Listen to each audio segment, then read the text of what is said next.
আসসালামু আলাইকুম। কেমন আছেন সবাই? আশা করি ভালো আছেন। প্রতিনিয়ত আজকে নতুন একটি ভিডিও নিয়ে চলে আসলাম। আশা করি স্কিপ না করে সম্পূর্ণ ভিডিওটাই দেখবেন, পাশে থাকবেন এবং লাইক কমেন্ট শেয়ার করবেন, সাথে সাবস্ক্রাইব করবেন। আপনাদের ভাই আজকে বাড়িতে যাইব, আমার শ্বশুর বাড়িতে। আমার ননদ ফোন দিয়ে বলছিল বিরিয়ানি রান্না করার জন্য, বিরিয়ানি রান্না করে দেওয়ার জন্য। এখন এই যে বিরিয়ানি রান্না করার প্রস্তুতি দিচ্ছি।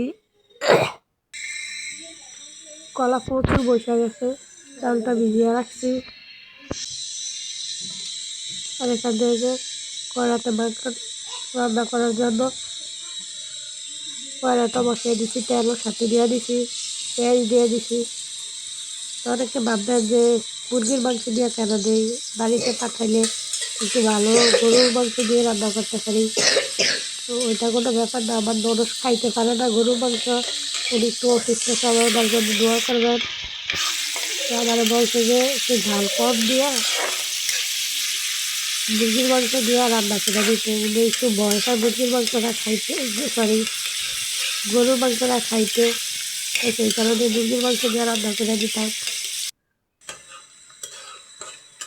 এখন এই যে পেঁয়াজটা একটু লাল লাল করে ভাজা দিছি। আমার শ্বশুরও কিন্তু, আমার শ্বশুর আবার পান খায়, উনিও ঝাল খাইতে পারে না।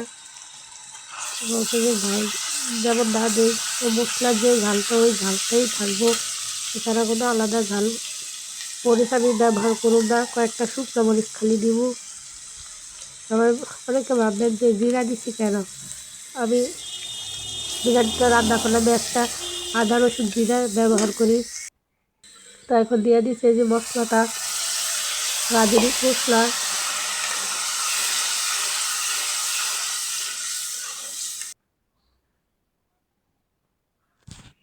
মশলাটা একটু ভালো করে কষিয়ে দিতে আসি।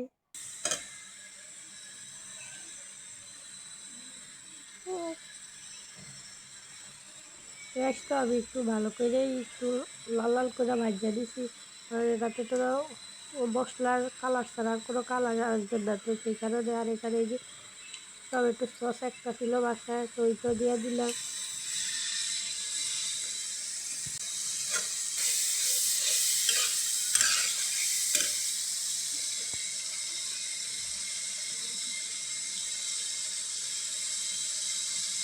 সব কিছু রাতেই রেডি করে রাখছিলাম। আর সকালবেলা আপনার ভাই চলে যাবে, এখন টক দই দিয়ে দিছি। প্রায় এখন মনে হয় 7:30 বাজে, এরকম আর কি। টক দই রাত্রে দাঁড়িয়ে রাখছি, ফ্রিজে রাখা যায়। স্বাদ মতো লবণ দিয়ে দিছি। আর লবণটা আপনারা একটু কমই দিবেন, পরে আপনারা ব্যবহার করতে পারবেন, এই কারণে এখন একটু কমই দিছি। এবার মাংসতে যা যা কয়েকটা কাঁচামরিচ দিয়ে দিছি, একটা কোনো ঝাল দিব না, সেই কারণে কয়েকটা কাঁচামরিচ সবজিতে দিয়ে দিছি।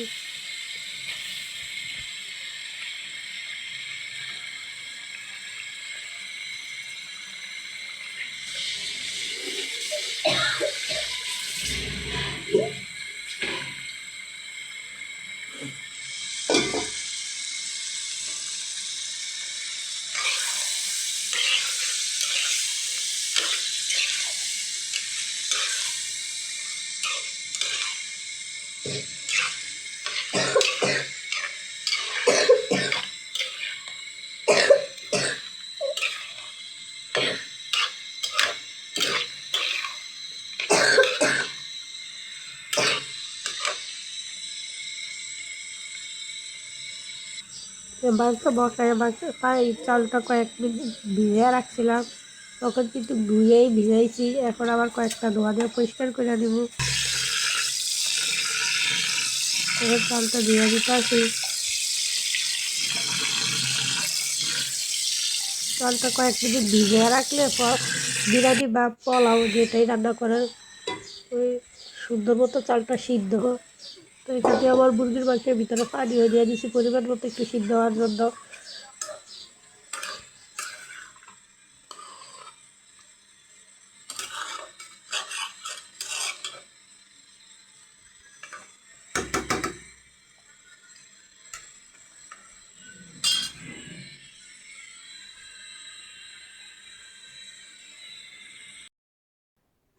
এখান দিয়ে মাংসটা হইতে হইতে এখান দিয়ে আবার চালটা বসিয়ে দিতেছি।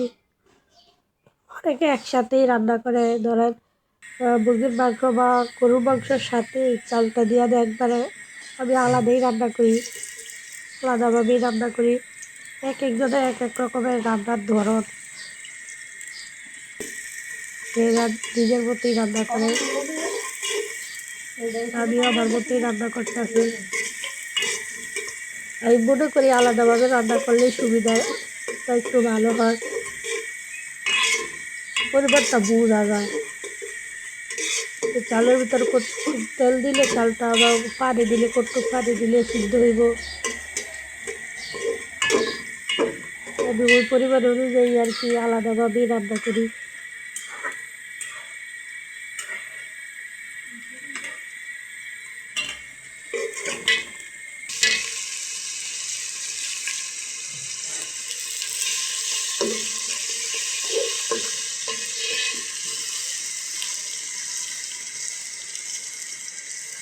মুরগির মাংস রান্না দিই কালকে আর করতে থাক সবাই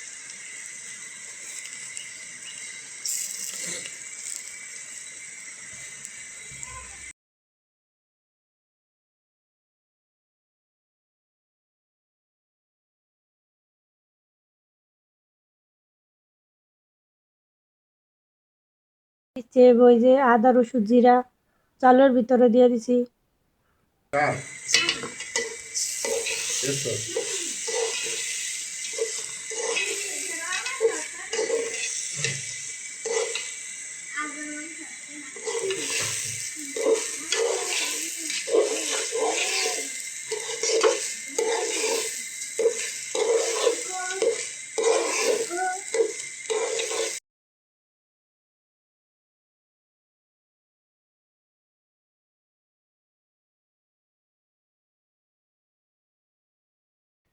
চালটা একটু ভালো করে ভাজা দিব,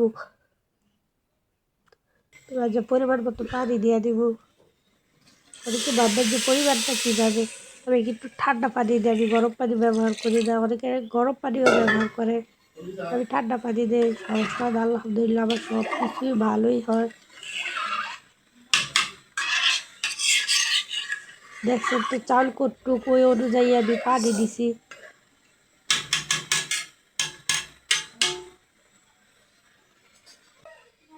এই পানি হয়ে যাবে গা। আবার তখন বাদাম দিতে, মাখের ভিতরে বাদাম দিতে ভুলে গেছি, কলার ভিতরে দেওয়ার সময় ভুলে গেছি। এখন বাদাম বাটাটা দিয়ে দিতেছি, এটা কিন্তু বাদাম বাটা। এখন চালের ভিতরেই দিয়ে দিতেছি, তখন খেয়াল ছিল না, এখন চালের ভিতরেই দিয়ে দিছি।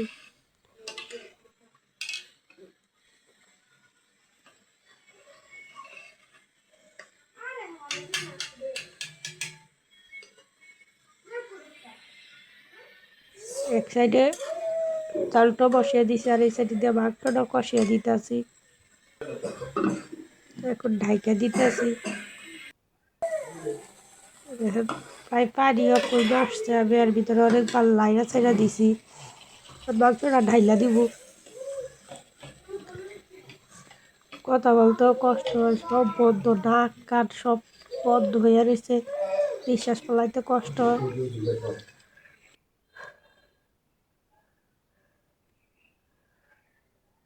আপনারা আমার মতো ট্রাই করবেন রান্না করার।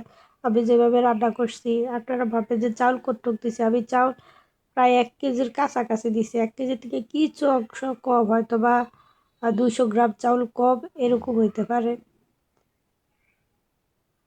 মানে 800 গ্রামের মতো চাউল দিছি, আর একটা মুরগির সম্পূর্ণই দিছি, শুধু হাড়গুলা রাইখা দিছি, আর সম্পূর্ণ মুরগিটাই আমি দিয়ে দিছি।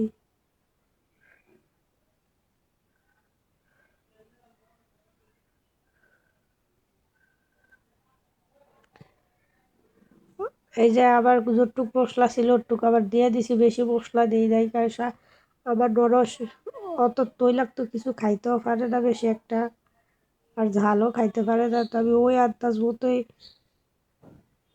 আর কি মশলাটা দেওয়া হয়েছে। দেখছেন তো আমি কিছুটা রাইখা দিছি, একদম কমই রাইখা দিছি, সম্পূর্ণটা দেই নাই।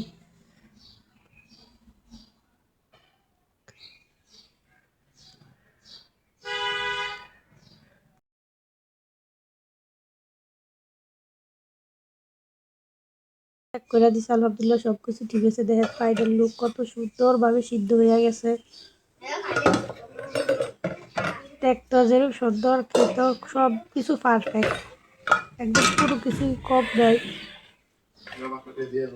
তবে একটু ঝালের দিক দিয়ে বলতে পারেন না, ঝালটা ঠিক আছে।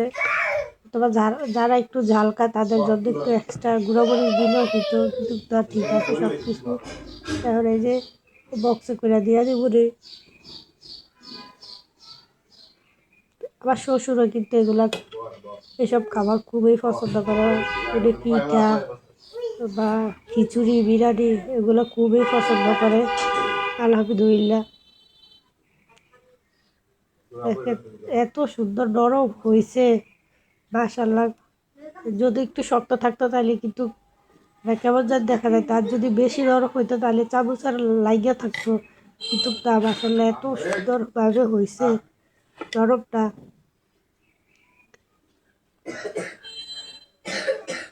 কমেন্ট করে জানাবেন কেমন হয়েছে। বক্সটা দেখতে একটু মানে কেমন ইয়ে দেয় যে মাশাআল্লাহ, এটার ভিতরে প্রায় সম্পূর্ণটাই ধরতো। তো এই যে কিছু রাইখা দিছি আমার মেয়েদের জন্য, আপনার ভাইও খায় নাই, তো বিকালবেলা আসলে খাইবো, তো ওই অনুযায়ী রাইখা দিছি কটুক। এই দেখছেন অল্প কটুক খালি রাইখা দিছি, আর সবটাই বক্সের ভিতর ধরছে। আপনার ভাই এখন চলে যাইতেছে, এবার মেয়ে কোল থেকে নামতেই সাদা। এই যে বক্সের ভিতরে করে এখন প্যাকেট করে দিয়ে দিছি। এটা একটা আমার শ্বশুরের জন্য একটা রেড কোট আপনার ভাই দিছে, এখন এটা নিয়ে যাইব। যাওয়ার টাইমে ভাইয়া কেমন চিৎকার দিতেছে, অনেক কষ্ট মেয়েরে আমার কোলে আনছি। যদি আবার কোলে দেয় তাহলে চিৎকার দিতে দিতে অবস্থাই খারাপ করে নেবে, আমার চুল টুল টাইটা কিছু রাখতে দেয়।